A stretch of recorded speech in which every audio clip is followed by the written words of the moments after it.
je pense que ma voix va porter parce que j'ai l'habitude de travailler dans l'université française et l'université française est pauvre. Et donc on a très peu de microphones et je dois m'adresser à des amphithéâtres. Donc j'espère que même dans le couloir on parvient à m'entendre. En tout cas non, je ne suis pas juif et je n'ai aucune intention de me convertir, ne serait-ce que pour que les gens qui me disent « mais pour parler comme ça, vous devez être juif », je puisse leur répondre « non, je ne suis pas juif, je suis simplement humaniste, j'ai des valeurs, je respecte certains principes éthiques, et vous ?»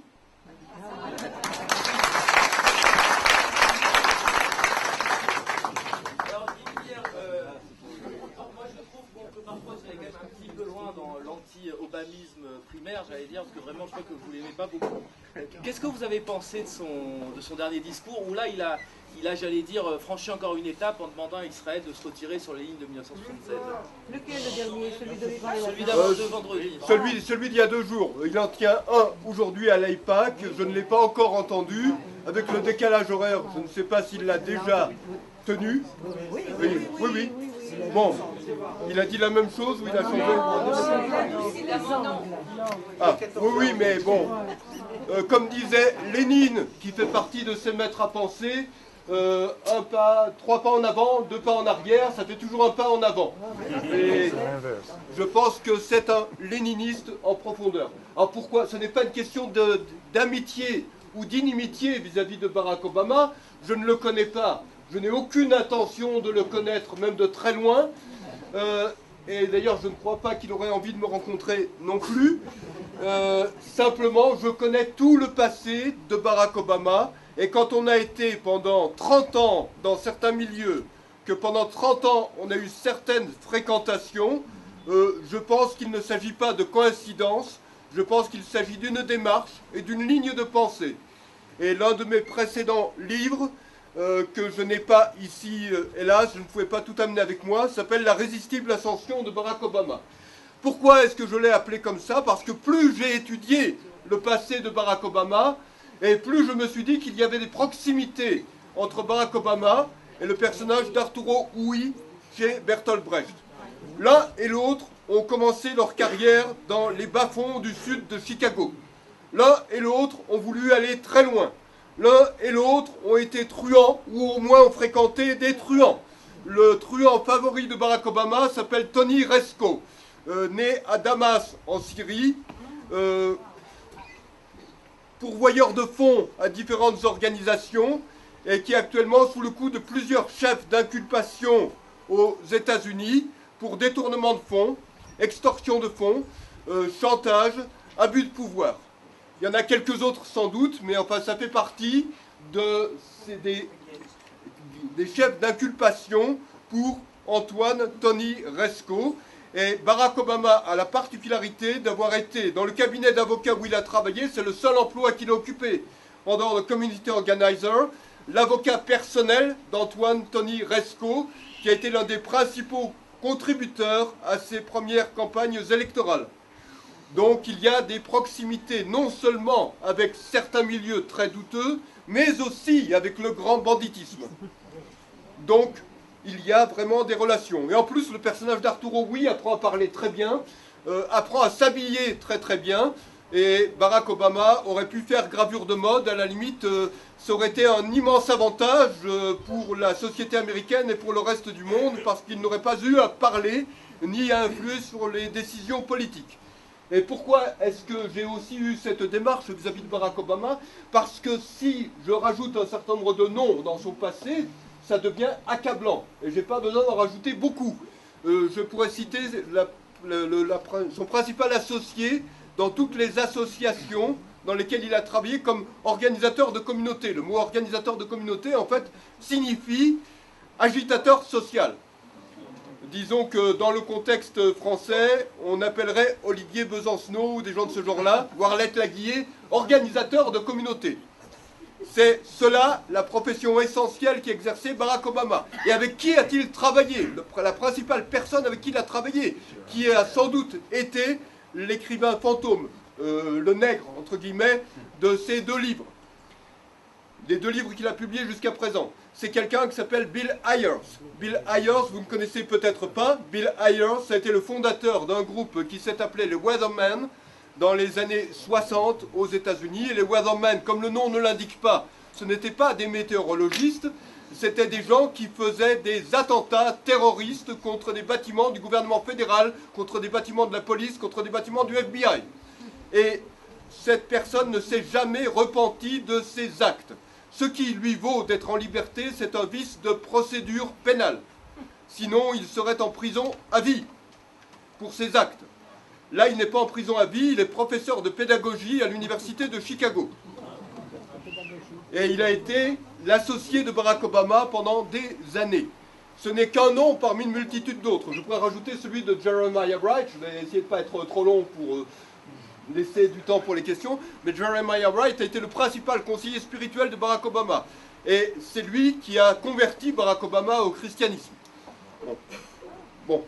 Barack Obama est devenu chrétien à l'âge de 24-25 ans à peu près. Bon. Avant, il était musulman.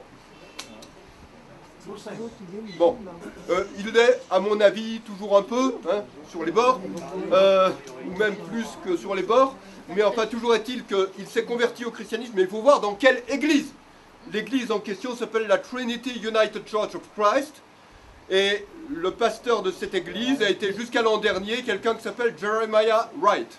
Si vous cherchez sur YouTube les discours de Jeremiah Wright, vous verrez qu'il est anti-américain, qu'il est antisémite, qu'il est radicalement anti-israélien. Et ça a été le principal conseiller spirituel de Barack Obama, il le reconnaissait lui-même, jusqu'en 2008. C'est lui qui a marié Barack Obama, c'est lui qui a baptisé les filles de Barack Obama. Donc ce ne sont que quelques noms. Je pourrais rajouter, par exemple, celui de Rashid Khalidi. Rashid Khalidi, vous ne connaissez peut-être pas, maintenant il est professeur à l'université de Columbia à New York, professeur d'histoire du Proche-Orient, mais il a été le responsable de l'agence de presse palestinienne Wafa à Beyrouth jusqu'en 1982, où grâce à François Mitterrand, Yasser Arafat a pu partir prendre de longues vacances vers Tunis. Ensuite, Rashid Khalidi est devenu responsable du bureau de l'OLP à Washington. Et ensuite, il est devenu professeur du même sujet, c'est-à-dire histoire du Proche-Orient, à l'université de Chicago, encore. La même, celle de Bill Ayers. Comme ça, ils pouvaient se retrouver, ils avaient des points communs ensemble. Et ça a été le meilleur ami de Barack Obama pendant que Barack Obama était à l'université de Chicago en dehors de Bill Ayers. Bon, je pourrais rajouter le nom de Khalid Mansour, qui a été le principal financier des études universitaires de Barack Obama et qui est le fondé de pouvoir d'un certain nombre de familles saoudiennes et qui a des liens avec des organisations de charité islamique qui sont, disons, très connectées à des mouvements qu'en France on appelle activistes, mais que moi j'appelle terroristes. Je pourrais en rajouter quelques autres, mais je n'accablerai pas ce brave homme. Hein. Je lui laisserai le bénéfice du doute. Il m'en reste pas beaucoup, mais enfin je lui laisserai le bénéfice du doute. Bon, pour ce qui concerne son dernier discours, je ne sais s'il est revenu dessus devant l'AIPAC. Je pense qu'il n'aurait pas pu tenir le même discours que celui qu'il a tenu il y a 2 jours devant l'AIPAC. Mais c'est le fond de la pensée de Barack Obama depuis le départ, depuis des années. On ne travaille pas avec des mouvements comme celui incarné par Rashid Khalidi, sans avoir certaines idées. En dehors de Rashid Khalidi, d'ailleurs, il y a un autre mouvement avec lequel Barack Obama a travaillé, qui a donné un site internet, et on retrouve le pouvoir d'internet, qui s'appelle Electronic Intifada. Je n'ai pas besoin de traduire, je pense que vous voyez de quoi il s'agit. Et donc, la personne qui s'occupe de ce site s'appelle Ali Abounima. Et ça a été c'est resté un ami très proche de Barack Obama. Donc Barack Obama a, dirais-je, entre guillemets, parce que je mets toujours des guillemets quand j'utilise ce mot, une vision palestinienne du Proche-Orient et une vision islamique du Proche-Orient. Il l'a toujours eu, oui, même on peut dire du monde, et il n'a donc pas changé. Et depuis son entrée à la Maison-Blanche, il a dit « Mon plan de paix, c'est le plan de paix saoudien ». Et le plan de paix saoudien, il a été exposé par des membres de la famille royale saoudienne, mais il a été repris aussi aux États-Unis par 2 des principaux conseillers de Barack Obama dans le monde journalistique, Fareed Zakaria, qui a été rédacteur en chef de Newsweek jusqu'à il y a 1 an, quand Newsweek a fait faillite, et qui est maintenant à CNN, et puis d'autre part, Thomas Friedman, qui est le principal éditorialiste du New York Times. Et ce plan de paix saoudien, c'est quasiment ce qu'il a dit il y a 2 jours dans son discours. C'est-à-dire que la paix peut venir avec le retour aux frontières de 1967, qui, comme vous le savez, n'ont jamais été des frontières, ne sont que les lignes d'armistice de 48-49. Mais pour Barack Obama, ce sont des frontières, il le dit dans tous les discours, comme les Saoudiens et comme un certain nombre d'autres gens. Et puis d'autre part, règlement de la question de Jérusalem par division de Jérusalem, retour des lieux saints sous une forme de contrôle international, sans doute par quelque chose comme le Conseil des droits de l'homme des Nations Unies, connu pour ce respect des droits de l'homme. La Syrie ne vient pas d'y être admise parce qu'elle a attendu un petit peu, mais bon, dès qu'il y aura 2 ou 3 000 morts de plus et que Bachar el-Assad aura prouvé qu'il était un réformiste, comme on l'appelle à la Maison-Blanche, il pourra avoir son siège au Conseil des droits de l'homme des Nations Unies. Donc, ça, c'est la ligne de Barack Obama. Et dans le plan de paix saoudien, il y a la question des réfugiés. Et la question des réfugiés, dans le plan de paix saoudien, pris au sens strict du terme, tous les réfugiés doivent revenir. Vous savez, ces gens qui sont partis 500 000, vous êtes très bien placés pour le savoir, et qui, ayant subi un génocide effroyable, veulent revenir 5 millions. Mais alors, quand même, bon, Guy Milliard, bon, d'abord, cette porosité avec la mafia, c'était par exemple aussi le cas de Kennedy. On ne peut pas non plus lui, comment dirais-je, résumer toute sa personnalité à cela. Et enfin, quand vous parlez des frontières 67, c'est une position de toute une partie de la classe politique israélienne. On peut le déplorer, mais bon, c'est un fait. Est-ce que ça en fait pour autant, comme vous semblez souvent le sous-entendre, quelqu'un d'antisémite et de foncièrement anti-israélien? Je pense qu'il est foncièrement anti-israélien. Et s'il n'est pas antisémite, je me demande comment il a fait pour aller à l'office tous les dimanches en écoutant le pasteur Wright. Parce que le pasteur Wright ne parle jamais de juifs, il ne dit jamais le mot Jews. Il dit toujours Haimi, ce qui traduit en français argotique veut dire youpin. Bon, donc quand vous avez un pasteur qui emploie ce type de mots dans chacun de ses sermons où il parle des juifs, et il y en a beaucoup, ou bien vous ne prêtez pas attention, ou bien vous avez peut-être un Walkman dans les oreilles, ou bien vous avez un besoin urgent quand il va employer ce mot, ou bien vous êtes malhonnête. J'opterais pour le fait qu'il est malhonnête et qu'il sait parfaitement ce que sont les positions de Jeremiah Wright, et je pense qu'il est foncièrement antisémite. Et ce n'est pas parce qu'il a des membres de la communauté juive autour de lui, et encore qu'il y en a de moins en moins, qu'il n'est pas antisémite. Comme vous le savez, il y a des juifs antisémites. À mes yeux, des gens comme Noam Chomsky ou Norman Finkelstein sont des juifs antisémites. Donc l'un n'empêche pas l'autre. Je dirais que si Barack Obama allait jusqu'au bout de sa pensée, il serait pour l'application du plan de paix saoudien in extenso. Simplement, dans le contexte américain, il va aussi loin qu'il peut aller. Il sait jusqu'où il ne peut pas aller, d'une certaine manière. Mais fondamentalement, ça me semble être cela, ses positions, et je pense que son objectif fondamental, mais je m'empresse de le dire, qu'il ne l'atteindra pas, c'est la destruction d'Israël, parce que son objectif, c'est la stabilité planétaire, et la stabilité planétaire telle qu'il la conçoit, c'est une stabilité planétaire qui reposera sur l'Organisation des Nations Unies, telle qu'elle est aujourd'hui, sur un affaiblissement des États-Unis, et sur un cartel de régimes autocratiques ou dictatoriaux auxquels il fera confiance, à condition que ce soit des régimes anti-américains. C'est-à-dire qu'un dictateur commence à avoir des qualités pour Barack Obama quand il est anti-américain, quand il est anti-occidental, quand il est radicalement anti-israélien. C'est-à-dire qu'un dictateur comme Ben Ali en Tunisie ou comme Hosni Moubarak en Égypte, ce sont de mauvais dictateurs parce qu'ils avaient des liens avec le monde occidental. Hosni Moubarak en plus maintenait tant bien que mal un traité de paix avec Israël, tandis que Bachar el-Assad est un bon dictateur parce que Bachar el-Assad est sur des positions radicalement différentes. Et c'est pour cela que, au moins à 4 reprises, Barack Obama, et je ne parle pas de Hillary Clinton qui a tenu le même discours, ou du porte-parole de la Maison-Blanche, a parlé de Bachar el-Assad, alors qu'on tirait dans la foule à Damas et dans les autres villes du pays, comme d'un réformiste. Si j'ai employé le mot tout à l'heure, ce n'est pas moi qui l'ai inventé, vous pouvez le retrouver. Vous tapez Assad, réformiste, Obama, vous aurez toutes les références sur Google. Justement, c'est la question que je vais vous poser. Vous savez qu'Obama a beaucoup déçu en fait les Palestiniens et les Arabes. Comment est-ce que vous expliquez qu'il n'ait pas réussi à atteindre les objectifs dont vous parlez? Qu'est-ce qui l'empêche finalement de forcer Israël à accepter ces accords? L'objectif des Palestiniens, entre guillemets, parce que pour moi, il n'y a pas de peuple palestinien, c'est une invention de 1967 qui s'est faite dans les officines du KGB et des services de propagande égyptiens. L'objectif, c'était de créer un instrument, une arme pour détruire Israël. Et je pense que l'essentiel des dirigeants du monde arabe ne seront satisfaits de rien, sauf de la destruction d'Israël et d'une forme de génocide du peuple juif. C'est cela. Bon, ce sont des gens qui sont des génocidaires à mes yeux. Ça doit être dit explicitement. Je n'ai aucune confiance en aucune de ces personnes. Pour moi, Bachar el-Assad est une pourriture, mais Mahmoud Abbas ne vaut pas mieux. Mahmoud Abbas tient un double ou un triple discours, cela dépend de son interlocuteur. Il peut dire une chose en anglais et la même chose 5 minutes après en arabe, ou le contraire en arabe. Ce n'est pas quelqu'un de confiance. Pour moi, à la limite, le rapprochement entre l'autorité palestinienne et le Hamas, c'est quasiment une bonne chose, parce qu'au moins les choses sont claires. On sait à qui on a affaire. Il n'y a jamais eu, je le pense, de partenaire pour la paix pour Israël. Ceux qui le pensent, à mes yeux, sont des idiots utiles, au sens où Lénine en parlait. À mes yeux, il n'y a que des partenaires pour la guerre.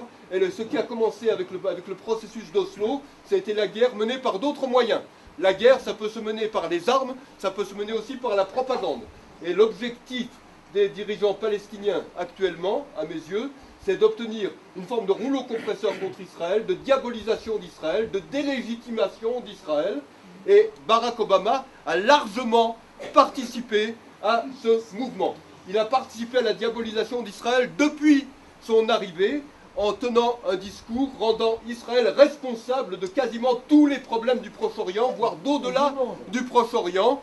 La seule chose, comme je l'ai dit dans d'autres conférences, qu'il n'a pas attribué à Israël, dont il n'a pas attribué la responsabilité à Israël, cela a été la crue du Mississippi récemment, et encore, oui, et le réchauffement global dont il m'arrive encore de parler, bien qu'il n'y ait jamais eu de réchauffement global. Mais en dehors de cela, tous les péchés du monde ont été attribués à Israël. À chaque fois que vous aviez un appartement avec une fenêtre de plus dans Jérusalem-Est, cela créait des morts supplémentaires en Irak, en Afghanistan, cela créait de l'islamisme au Pakistan, cela créait des tensions avec l'Iran, cela créait des tensions et des difficultés avec la Turquie. Si vous reprenez l'ensemble des discours de Barack Obama, il n'a cessé dans tous ses discours de diaboliser Israël. Et ce discours a été reçu 5 sur 5 dans le contexte européen. Les dirigeants européens n'attendaient que cela pour se lâcher. Quand il y avait des dirigeants américains plus modérés, les dirigeants européens devaient quand même modérer leur discours. Là, ce n'est plus du tout le cas. Depuis que vous avez l'accord entre l'autorité palestinienne et le Hamas, des dirigeants comme les dirigeants français ou anglais disent « mais c'est le signe qu'il faut encore aller davantage dans la direction de la création rapide d'un État palestinien et c'est le signe que le Hamas s'est affaibli ». Bien évidemment, alors que les frères musulmans sont aux portes du pouvoir en Égypte et que le Hamas est la branche palestinienne entre guillemets des frères musulmans, ils sont très affaiblis en ce moment. Ça ne fait strictement aucun doute. Il faut être Nicolas Sarkozy pour penser cela et pour dire cela. Je reviens sur ma question. Il n'a pas réussi à forcer Benjamin Netanyahou à se plier à ces conditions. Comment vous expliquez cette relative faiblesse, j'allais dire, des Américains Je pense que Benjamin Netanyahou est dans une situation difficile, mais je pense qu'il fait tout ce qu'il peut pour résister sans se faire mettre en tort par Barack Obama, qui n'attend que ça, qui n'attend qu'une occasion de le déstabiliser, de trouver le moyen qu'il soit renversé et de trouver le moyen de le faire remplacer par quelqu'un qui serait plus souple et qui accepterait de jouer le rôle d'idiot utile. Ça, je pense que c'est le rêve de Barack Obama, mais ce rêve n'a pas marché jusqu'à présent et je pense qu'il ne marchera pas. Je pense que Benjamin Netanyahou a l'attitude la plus intelligente qu'on puisse avoir dans le contexte actuel. Je pense que la réponse qu'il a faite il y a 2 jours au discours de Barack Obama était, dans le contexte actuel, je le précise, la meilleure réponse qu'il puisse faire. Et encore, cette réponse, je la trouve, pour ce qui me concerne, trop modérée en soi. Mais je dirais que cette réponse-là, elle était définie dans la presse européenne comme une réponse arrogante, un affront au plus merveilleux des présidents des États-Unis que la Terre ait jamais porté. Et vous avez eu le même type de réaction dans toute une partie de la presse américaine. Et il faut voir qu'au sein de la communauté juive américaine, il y a des dirigeants qui continuent à vouloir fermer les yeux, à s'aveugler volontairement sur le discours de Barack Obama. Abraham Foxman, qui est à la tête de l'Anti-Defamation League, a dit qu'il ne fallait pas prendre trop au sérieux le discours de Barack Obama il y a 2 jours. Comment peut-on ne pas prendre au sérieux un discours de ce genre-là venant du président des États-Unis? Comment peut-on ne pas le prendre au sérieux quand ce même président, dans son discours, dit que ce qui se passe dans le monde arabe, c'est un merveilleux vent de liberté et de démocratie? Bon, où est-ce qu'il voit ce vent de liberté et de démocratie? Est-ce qu'il le voit en Tunisie, où le parti Ennahda gagne de plus en plus d'importance? Est-ce qu'il le voit en Égypte, où les frères musulmans sont aux portes du pouvoir? Est-ce qu'il le voit au Yémen, où ce n'est pas simplement les frères musulmans qui sont aux portes du pouvoir, mais aussi Al-Qaïda? Où est-ce qu'il voit ce printemps islamique? Est-ce qu'il va se cacher derrière l'exécution de Oussama Ben Laden? Peut-être. Mais cette exécution, elle ne doit laisser personne dupe. Je dirais que tout indique, et j'aurai l'occasion d'y revenir dans des articles que j'écrirai quand j'aurai fini cette série de conférences, tout indique que l'exécution de Oussama Ben Laden a reposé sur une division au sein d'Al-Qaïda entre 2 tendances. La tendance incarnée par Ayman al-Zawahiri, le second d'Oussama Ben Laden, et Ben Laden lui-même. Ben Laden était toujours sur la ligne, il faut organiser des attentats contre le monde occidental. Ayman al-Zawahiri, voyant que les frères musulmans dans plusieurs pays sont aux portes du pouvoir, s'est dit une autre stratégie est peut-être possible, et il envisage très sérieusement une alliance d'Al-Qaïda avec les frères musulmans pour reconstituer ce qui est l'objectif fondamental d'Al-Qaïda, l'expulsion des États-Unis du Proche-Orient. Mais enfin, je dirais que sur ce plan, avec Obama, c'est quasiment une auto-expulsion, et d'autre part, la reconstitution du califat. Et cette perspective, c'est aussi la perspective des frères musulmans. La différence entre eux était une différence de stratégie. Et actuellement, apparemment, Ayman al-Zawahiri se rapproche de la stratégie des frères musulmans. Or, comme par hasard, Barack Obama est aussi sur la stratégie des frères musulmans et soutient la prise du pouvoir par les frères musulmans. C'est cela qu'il appelle démocratie dans la région. Donc concrètement, nous sommes dans une situation extrêmement grave, extrêmement effroyable, et dans le contexte européen, dans le contexte où je vis une bonne partie de mon temps, je dirais que vous n'avez plus un seul journal dans la grande presse, dans la plupart des pays européens, qui ne soit pas imprégné d'antisionisme, d'un antisionisme qui flirte avec l'antisémitisme. Et si le dernier livre que j'ai écrit, je lui ai donné un titre qui a paru choquant, je crois que c'est Abraham qui m'avait posé une question sur ce sujet, c'est parce que précisément j'ai voulu choquer les consciences dans le contexte européen. Je me suis dit, il faut dire à ces gens, mais n'avez-vous pas honte de la façon dont vous raisonnez? N'avez-vous pas honte de la façon dont vous vous comportez? Pourquoi? Parce que nous sommes dans un contexte où la diabolisation d'Israël fait que de plus en plus de gens en Europe souhaitent explicitement la destruction d'Israël et pensent que sans Israël, il n'y aura plus de problème au Proche-Orient. Tous ces gens sont prêts à se coucher devant l'islam radical. Tous ces gens laissent remonter parmi eux l'antisémitisme, qui est de plus en plus ouvert, de plus en plus apparent. Les déclarations de Lars von Trier, récemment au Festival de Cannes, sont tout à fait significatives de ce qui se passe dans les pays scandinaves, en particulier, puisque Lars von Trier vient du Danemark. Vous avez aussi, dans le contexte européen, une volonté d'édulcorer le souvenir de la Shoah. C'est-à-dire qu'on dit il n'y a pas que cela dans la vie. Quand vous avez des cérémonies de commémoration de la Shoah, on dit « Ah, mais il y a eu beaucoup plus grave sur la surface de la planète. Regardez le commerce triangulaire, le commerce d'esclaves. Ou alors, regardez l'ensemble des morts qu'il y a en Afrique tous les jours, etc. » Et je vois dans les commentaires en dessous d'articles dans des journaux comme Le Monde ou Le Figaro, des commentaires d'un goût exquis comme « Ah, mais il n'y en a que pour les Juifs. » J'ai lu cela dans des commentaires. Nous sommes dans cette situation. Donc à partir de là, j'ai relu les ouvrages de Léon Poliakov, l'histoire de l'antisémitisme de Léon Poliakov, et je me souviens que dans cette histoire, je l'ai relu d'ailleurs, je n'ai pas eu besoin de m'en souvenir, je m'en souvenais, mais j'ai concrétisé cela en relisant le livre. Léon Poliakov dit, pour qu'il y ait eu la Shoah, il faut qu'il y ait eu une préparation mentale des gens. Et je dirais que ce que je vois monter dans le contexte européen, c'est une préparation mentale des Européens à quelque chose du même genre. Et donc c'est pour cela que j'ai appelé ce livre comme si se préparait une seconde Shoah. Mais je m'empresse de dire que si j'ai mis comme si, c'est parce que je sais que cela n'arrivera pas, et que cela n'arrivera pas parce que, et j'aurai l'occasion d'y revenir, je sais qu'Israël est fort, je sais qu'Israël est debout, je sais qu'Israël est vigilant, et je sais que le peuple américain, au-delà de Barack Obama, hélas pas vraiment parmi les dirigeants de la communauté juive, est fidèlement et d'une manière déterminée et claire aux côtés d'Israël. Et cela se voit, et cela se verra de plus en plus. Et quand vous parlez des révolutions dans le monde arabe, j'entends ce danger de l'islamisme, effectivement, que tout le monde perçoit, mais qu'aurait dû faire Barack Obama, qu'auraient dû faire les États-Unis? Parce que finalement, Moubarak, c'était pas un enfant de cœur. Je veux dire, il massacrait ses opposants, la presse est toujours d'ailleurs remplie de caricatures antisémites, il avait un discours sur Israël qui était quand même très très dur.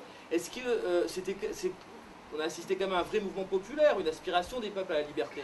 Comment devaient se positionner les États-Unis par rapport à ça? Ils devaient soutenir ces dictateurs? Ce qui s'est passé, c'est que ça a été des émeutes de la faim. Et pourquoi est-ce qu'il y a eu des émeutes de la faim? Il y a eu des émeutes de la faim, en bonne partie, je ne veux pas accabler Barack Obama, mais en raison de politique de Barack Obama. Pourquoi est-ce que le prix du pétrole a monté autant ces derniers mois et ces dernières années? Parce que Barack Obama a décidé un moratoire complet vis-à-vis de toute forme de forage et d'exploitation pétrolière aux États-Unis ou dans le golfe du Mexique. Les entreprises pétrolières, on ne dit pas ailleurs qu'aux États-Unis, mais les entreprises pétrolières du Texas, de Louisiane, du Mississippi, travaillent maintenant pour des pays comme le Brésil, parce qu'aux États-Unis, elles sont en chômage technique. Voilà, donc ça fait partie des choses qui se sont passées. On n'a pas beaucoup reproché à Barack Obama la gestion de l'explosion de la plateforme pétrolière de BP. Mais il s'est passé plus d'un mois entre le moment où le pétrole est arrivé sur les côtes américaines et l'explosion de la plateforme. Il y avait des moyens d'empêcher que cela débouche sur des conséquences graves. Pourquoi est-ce que Barack Obama a laissé faire? Parce qu'il voulait mettre en place ce type de loi et qu'il a réussi à les mettre en place. Donc vous avez, dans des États comme les États que j'ai cités, c'est-à-dire Texas, Mississippi, Louisiane, des gens qui sont au chômage technique, qui doivent toucher des allocations chômage, qui doivent bénéficier de bonne nourriture, alors qu'avant ils travaillaient. C'est une politique déterminée et voulue. Et quelle est la conséquence de l'augmentation du prix du pétrole? Et quelle est la conséquence aussi d'autres lubies écologistes, comme l'utilisation de l'éthanol? L'augmentation du prix de matières premières agricoles. Donc l'augmentation des denrées alimentaires. Et quand vous avez une augmentation très forte du prix des denrées alimentaires, dans les pays où les gens sont à la limite de la pauvreté, cela crée des famines. Et quand vous avez des famines, vous avez des révoltes. Et concrètement, il y a des éléments qui montrent que le département d'État et le Conseil de sécurité des États-Unis, sous l'égide de Samantha Power, dont je reparlerai dans un instant si vous voulez, parce que c'est quelqu'un de très intéressant à observer de près, mais sous vitre, sans ça on peut être contaminé. Donc, cette personne a réuni des gens qui étaient des opposants en Égypte, en Tunisie en particulier. Donc il y a une influence des États-Unis. Donc la démocratisation dans ces pays aurait été envisageable dans le cadre de la doctrine Bush, dont j'ai eu l'occasion de parler de très nombreuses fois. Elle aurait été concevable dans le cadre d'un leadership américain, digne de ce nom. Mais actuellement, on n'assiste pas à cela. Actuellement, il y a eu des émeutes de la faim, il y a eu un lâchage complet de la situation de la part des États-Unis, avec en sous-main un discours favorable aux frères musulmans et à l'islam radical. Et ce discours favorable à l'islam radical, il ne date pas de ces révolutions arabes, entre guillemets, qui ne sont pas des révolutions. Vous en trouvez tous les composants, tous les ingrédients dans le discours du Caire en juin 2009. Quand Obama a tenu ce discours, dans les journaux français, il n'y avait que la version expurgée du discours. Donc j'ai écrit des articles sur le sujet. Il y a des gens qui me disaient « Mais non, c'est pas vrai, Obama n'a jamais dit ça ». Je devais leur envoyer des extraits du discours en leur disant « Je ne vous les traduis pas, ils sont en anglais, mais si vous voulez les traduire, traduisez-les », pour qu'ils voient vraiment ce que Barack Obama a dit. Et dans ce discours, tout était déjà clair. Quand vous regardez les comparaisons qui avaient été effectuées pour ce qui concernait Israël, elles étaient tout à fait explicites. Dans le discours du Caire, Barack Obama comparait le conflit israélo-arabe à la situation du Sud américain d'avant la guerre de sécession. Donc autrement dit, vous tous ici, vous êtes des maîtres d'esclaves, et les Palestiniens sont vos esclaves que vous fouettez à longueur de journée. Sans doute aussi les Arabes israéliens. Et donc, à partir de là, la seule solution, c'est quelque chose qui serait l'équivalent de la guerre de sécession. Et cette guerre de sécession imaginaire, elle a été pensée précisément par des gens comme Samantha Power, que je citais il y a un instant, qui a dit « Si Israël ne fait pas le nécessaire, il faudra une intervention armée internationale pour imposer la situation à Israël, pour imposer le résultat à Israël. » Et je dirais qu'on n'en est pas très loin dans le discours de Barack Obama il y a 2 jours, puisque Barack Obama a parlé d'un État palestinien dans les frontières de 1967 qui serait démilitarisé, mais la sécurité sera assurée par des forces comme les forces de l'ONU. Ces forces qui servent de bouclier humain aux gens du Hezbollah au sud du Liban. Donc vous auriez des boucliers humains pour les terroristes palestiniens qui seraient fournis aux frais de la communauté internationale. Bon, je pourrais continuer assez longuement dans cette direction, mais nous sommes dans cette situation, et donc nous ne sommes pas dans une situation où la situation est propice en quoi que ce soit à la démocratisation du monde musulman. Qui plus est, sur ce plan, Barack Obama peut penser que Oussama Ben Laden a raison. Oussama Ben Laden a dit dans le monde arabe, on regarde qui est le cheval fort et qui est le cheval faible. Et on suit le cheval fort. Pendant des années, les États-Unis ont été le cheval fort. Donc en gros, les régimes qui étaient pro-occidentaux, entre guillemets, étaient récompensés d'une certaine manière. Donc il y avait une incitation à aller dans cette direction. Maintenant, les régimes qui sont récompensés sont les régimes anti-occidentaux. Donc, et qui plus est, les États-Unis se retirent complètement dans une forme de débâcle volontaire de la part de l'administration Obama. Donc il est tout à fait clair qu'actuellement, dans le monde arabe et dans le monde musulman en général, on considère que le cheval fort, c'est l'Iran et c'est les frères musulmans. Et donc à partir de là, on suit le cheval fort et on va dans la direction du cheval fort. Donc par rapport à cela, il y a une réponse qui est possible. Israël peut montrer qu'il est le cheval fort dans la région et je pourrais expliquer comment. Je dirais que la clé de tout, c'est de se donner les moyens que le régime iranien tombe. Le régime iranien tombe, le régime syrien tombe, le Hezbollah tombe aussi. Et si vous écartez cette possibilité, qu'est-ce qui reste? La guerre.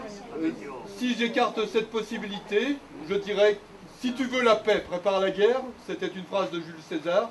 Et si on t'attaque, sois dans une position réellement dissuasive. Mais être dissuasif, c'est même pas, à mes yeux, pratiquer œil pour œil, dent pour dent. C'est pour une dent toute la mâchoire. Et puis après, on discute. Je pense qu'Israël a tous les moyens de gagner si jamais on lui déclare la guerre. Je pense qu'Israël est un pays puissant.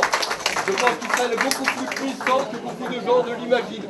Je pense qu'Israël a non seulement la force, mais qu'Israël a l'intelligence et la créativité. Et ce qu'on a vu dans le cours de l'histoire, c'est que les régimes dictatoriaux, les régimes fanatiques, perdent par rapport au régime où il y a de la liberté. Pourquoi? Parce que les gens qui sont du côté de la liberté savent pourquoi ils se battent et pourquoi ils agissent. Alors que ceux qui sont au service d'une dictature ne servent qu'un dictateur. Et dès que le dictateur tombe, eh bien, il se retourne.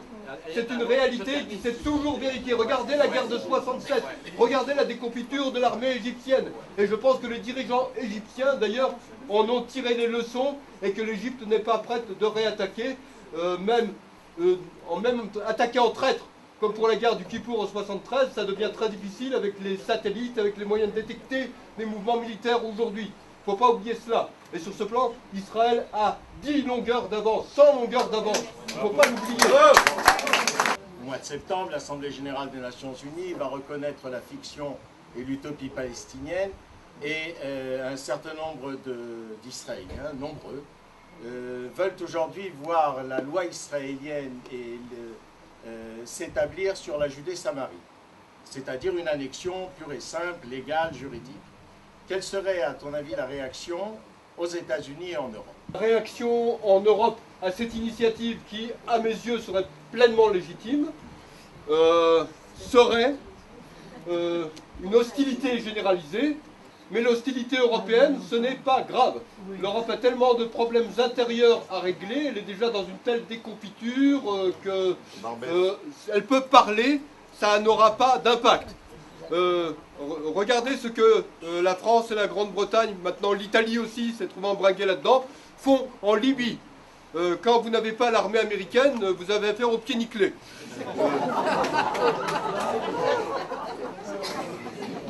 Donc l'Europe est sans puissance, sans détermination, sans capacité de décider quoi que ce soit. Et je dirais que sur ce plan, il y a un proverbe arabe, mais l'Europe étant de plus en plus arabe et musulmane, ça peut s'appliquer à elle. Les chiens aboient, la caravane passe. Donc les chiens européens peuvent aboyer. Ça n'est pas grave, ça n'est pas déterminant. Ce sont des chiens castrés.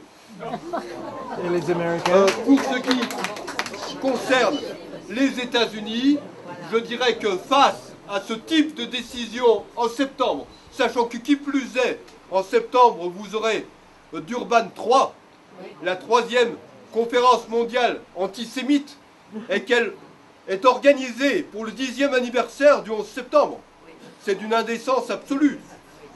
Bon, dans ce contexte, je pense que l'administration Obama pourra parler, elle sera à 1 an de l'élection, mais je pense que le peuple américain comprendrait parfaitement la décision d'Israël à condition qu'elle soit expliquée.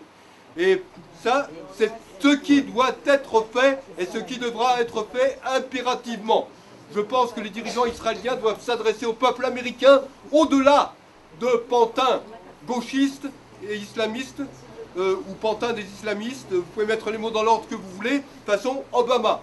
Vous allez dans l'Amérique profonde, l'Amérique réelle, celle qui commence à 20 km, c'est d'ailleurs Netanyahou qui a dit cela une fois, celle qui commence à 20 km de New York et qui s'achève à 20 km de San Francisco, ce sera compris.